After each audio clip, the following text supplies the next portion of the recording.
হযরত জিবরিল আমিন আলাইহিস সালাতু ওয়াস সালাম আল্লাহর হুকুমে আল্লাহ নবী হুসাইন আলাইহিস সালাতু ওয়াস সালামের জানটুকু আল্লাহ নবী আযায় আল্লাহ নবী হুসাইনকে দান করলেন।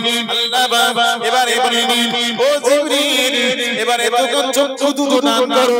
চক্ষু দুটো দান করা হলো না না আল্লাহ নবী হুসাইন আলাইহিস সালাতু ওয়াস সালাম জীবিত হয়ে গেলেন।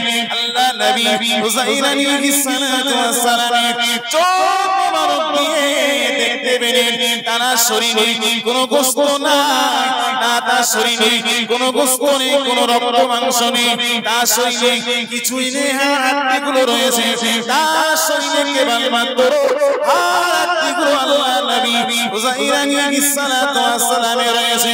দেখতে পাওয়া গেল আল্লাহ পাকের হুকুম মতো আল্লাহ পাকের হুকুম মতো হযরত জিবরিল আমিন আলাইহিস সালাতু ওয়াস সালাম আল্লাহ নবী হুসাইন আলাইহিস সালাতু ওয়াস সালামের চক্ষু দুটো দান করবার পরে আল্লাহ পাক ফেরেশতা জিবরিলকে বললেন আল্লাহ নবী হুসাইন আলাইহিস সালাতু ওয়াস সালামের শরীর মোবারকটা গঠন করিয়ে দাও। জোরে বলুন সুবহানাল্লাহ।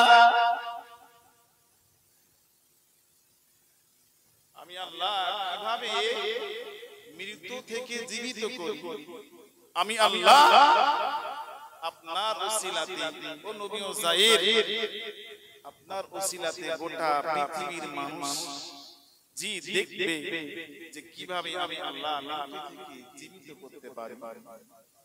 জীবিত হলে ফেরেশতা জিবরিল আমিন আলাইহিস সালাতু ওয়াস সালাম তার শরীরে জি গোশ চামড়া জি মাথার চুল গায়ের লোম পশম জি সুন্দর করে শরীরটা গঠন করিয়ে দিলেন, জীবিত হয়ে গেলেন। ও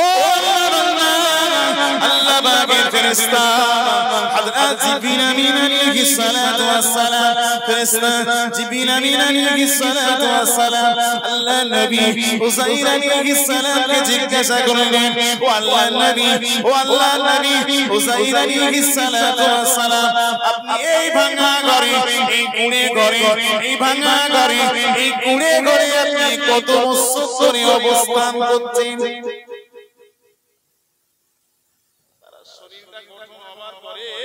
ফেরেশতা জিবরিল আমিন আলাইহিস সালাম জিজ্ঞাসা করলেন ও আল্লাহর নবী হুসাইন আপনি এই ভাঙা কুঁড়ে ঘরে কত বছর ধরে অবস্থান করছেন? জি আল্লাহর নবী হুসাইন আলাইহিস সালাতু ওয়াস সালাম যখন ওই কুঁড়ে ঘরে শয়ন করেছিলেন তখন দিনের শুরু ভাগ অর্থাৎ সকালবেলা। আর নবী হুসাইন আলাইহিস সালাতু ওয়াস সালামের জানটা যখন শরীর মোবারকটা গঠন করে দেওয়া হলো সুস্থ একেবারে জীবিত হয়ে গেলেন, সেই সময়টা ছিল দিনের শেষ ভাগ অর্থাৎ সন্ধ্যা। আল্লাহ নবী হুসাইন আলাইহিস সালাতু ওয়াস সালাম ফেরেশতা জিবরিলকে বললেন ও আল্লাহ ফেরেশতা জিবরিল আমি এখানে একদিনের একটু বেশি বা কম অবস্থান করছি। কি বললেন? আমি একদিন বা একদিনের একটু কম এখানে অবস্থান করছি। অথচ ছিলেন কত বছর? 100 বছর। জি হুসাইন আলাইহিস সালাম দিনের শুরুভাগে জান কবজ করা হয়েছিল, তাকে জান দেওয়া হলো মাগরিবের সময় দিনের শেষ ভাগে। তিনি মনে করছেন এই তো সকালবেলা ঘুমিয়ে পড়লাম আর উঠেছি মাগরিবের সময়।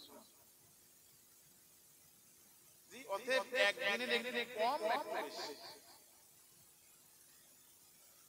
ও আল্লাহ ফেরেশতা হযরত জিবরিল আমিন আলাইহিস সালাতু ওয়াস সালাম আল্লাহ ফেরেশতা হযরত জিবরিল আমিন আলাইহিস সালাতু ওয়াস সালাম আল্লাহ নবী হুসাইনকে জিজ্ঞাসা করলেন ও আল্লাহ নবী হুসাইন আপনি আপনার খাবারের দিকে তাকিয়ে দেখুন, আপনি আপনার খাবারের দিকে তাকিয়ে দেখুন। আল্লাহ নবী হুসাইন আলাইহিস সালাতু ওয়াস সালাম খাবার হিসাবে আল্লাহ নবী হুসাইন আলাইহিস সালাতু ওয়াস সালাম খাবার হিসাবে কিছুটা ডুমুরের ফল রেখে দিয়েছিলেন আর কিছুটা আঙ্গুরের রস রেখে দিয়েছিলেন আল্লাহ নবী হুসাইন আলাইহিস সালাতু ওয়াস সালাম আল্লাহ নবী হুসাইন আলাইহিস সালাতু ওয়াস সালাম ঘুম থেকে উঠবার পরে বিশ্রাম করে উঠবার পরে আল্লাহ নবী হুসাইন আলাইহিস সালাতু ওয়াস সালাম সেটিকে খাবেন